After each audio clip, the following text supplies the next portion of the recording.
Razgovaramo sa Zlatkom Miliševićem, inače voditeljom škole nogometa Krov Vijene, a evo danas u ulozi voditelja uz našu Ružu Stjepanović, našu voditeljicu ovoga međunarodnog turnira na kojem se okupilo velik broj momčadi. Završio je prvi dio, kako je proteklo?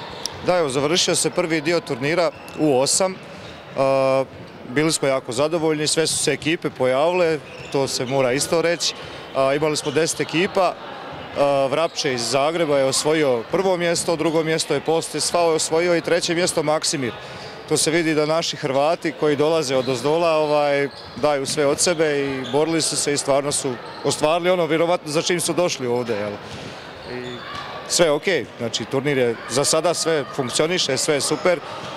Evo sad krećemo sa U10 turnirom koji će biti malo naporniji pošto se igra u dvije dvorane.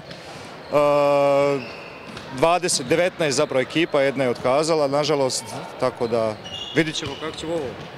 Inače, spomenimo da je ovo, kao što sam već i rekao, međunarodni turnir, spominjali ste momčadi iz Hrvatske, doće još danas ili sutra momčadi iz Bosne i Hercegovine. Da, i danas dolazi, sad su tu na turniru U10, NK Preven Bugojno. Dolaze nam momčadi iz Mađarske, momčad jedna iz Slovačke, tako da smo stvarno internacionalni. Jeli? Da, to je već 12. godinu, već prepoznati turnir. Koliko bi to onda ukupno bilo momčadi? Ukupno momčadi na turniru ćemo imati ove godine 57. 57, respektabilan broj.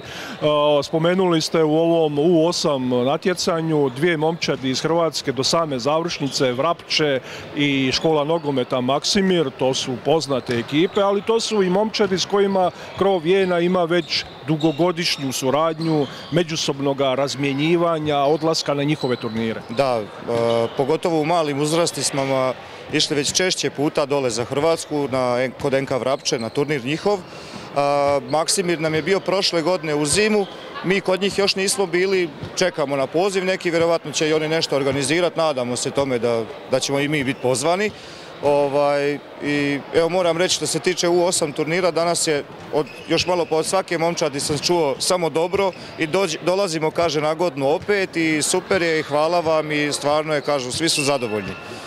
Kako je prošla Krov Vijena, iako u tim uzrastima rezultati nisu posebno izraženi, bitni, ali evo možemo spomenuti momčad mlada Krov Vijene koja je tek u nastanku.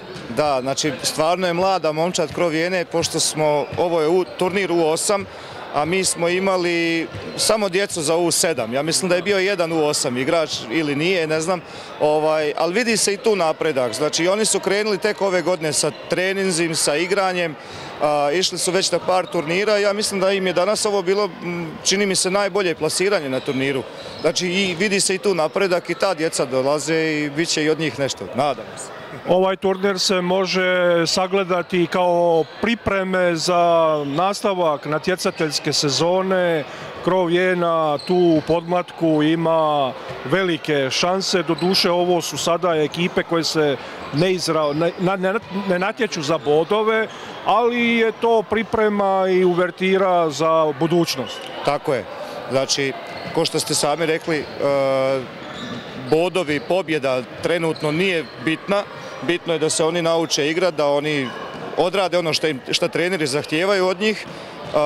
To su ta dobi, znači, gdje mi ne tražimo rezultate. I sad, bili mi danas ovdje prvi ili bili mi 10, lijepo je biti prvi, ružno je biti 10, ali je bitno da se oni okupljaju, da su oni tu, da se oni nauče one prve stvari što trebaju da nauče i sa godinama to dolazi sve.